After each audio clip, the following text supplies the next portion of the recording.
کیا آپ یقین کریں گے کہ چند نوجوان ایک غار میں سو گئے اور جب جاگے تو 63 سال سے زیادہ گزر چکے تھے؟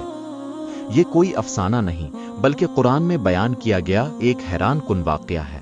بہت زمانہ پہلے چند نوجوان ایک ایسی بستی میں رہتے تھے جہاں لوگ اللہ کو چھوڑ کر بتوں کی عبادت کرتے تھے، لیکن ان نوجوانوں نے سچائی کو پہچان لیا اور ایک اللہ پر ایمان لے آئے۔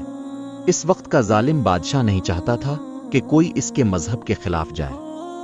جب نوجوانوں پر دباؤ بڑھا تو انہوں نے اپنے ایمان کی حفاظت کے لیے شہر چھوڑ دیا۔ وہ ایک غار میں جا کر پناہ لینے لگے۔ انہوں نے اللہ سے دعا کی، اے ہمارے رب، ہمیں اپنی رحمت عطا فرما اور ہمارے لیے آسانی کا راستہ پیدا فرما۔ اللہ تعالیٰ نے ان کی دعا قبول فرمائی۔ پھر وہ غار میں سو گئے۔ دن، مہینے اور سال گزرتے رہے، لیکن انہیں محسوس بھی نہ ہوا۔ اللہ تعالیٰ نے انہیں 63 سال تک محفوظ رکھا۔ آخرکار جب وہ بیدار ہوئے تو انہیں لگا جیسے وہ صرف ایک دن یا اس سے بھی کم وقت سوئے ہوں۔ انہوں نے اپنے ایک ساتھی کو کھانا خریدنے کے لیے شہر بھیجا۔ جب وہ شہر پہنچا تو سب کچھ بدل چکا تھا۔